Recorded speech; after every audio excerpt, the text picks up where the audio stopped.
Now, of course, remember, in Joseph Smith's time, there wasn't a city of Jerusalem that had been built up. He's the one that sent apostles to dedicate the land of Jerusalem for the gathering of Israel. So now, today, we do have, again, prophecy being fulfilled. And unfortunately, there's two prophets that are not going to have a good trip at some point.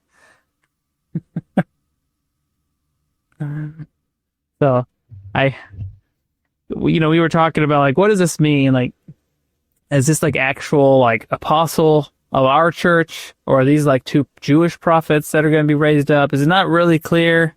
Again, Bruce R. McConkie,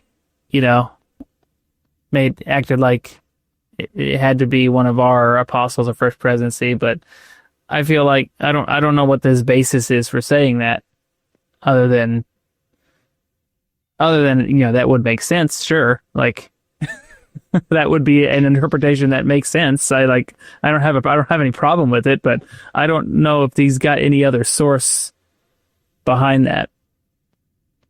It's interesting how when we both read this Q&A this time, we both kind of had that initial thought of, independently, by the way, that like maybe this isn't necessarily talking about, apostles or leadership from the church.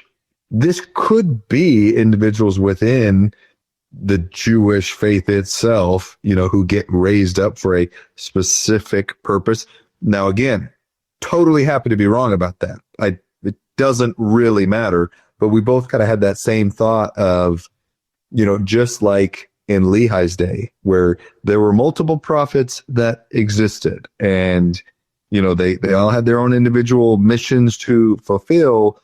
I don't know that there's anything necessarily wrong with the idea that there may be men raised up within the Jewish faith itself, within Jerusalem, to, prophesy and to Preach Christ.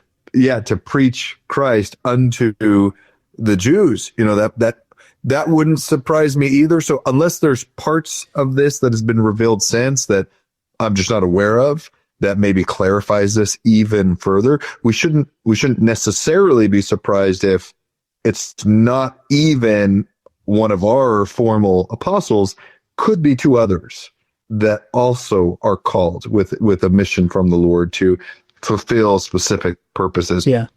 Who knows, honestly. Well, Bruce R. McConkie was very confident in everything he ever said, but he wasn't always right. So I do appreciate that about him. As much as I love him, and I do, not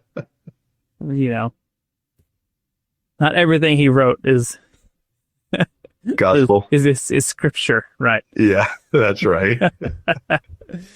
Yeah, I mean, I could imagine scenarios where it's like, okay, like the Jewish nation is returning to actually administer the law of Moses again, and these ordinances and law of sacrifice, and you have dissenters and Christian Jews that come out against it, saying we shouldn't be doing this, we should accept, because there obviously are sleeper cells in the Jewish nation of Jews that quietly accept Christ as the Messiah. Like, that is a thing that exists and is happening. So it's like I could see scenarios where there's like very contentious things that are happening in regarding to these very sacred temple rites and things they're trying to rebuild and restore. Like, I can imagine scenarios where this could happen without us even being involved, So, who knows? Thank you for watching. If you found this content spiritually enlightening, please like, comment, and subscribe.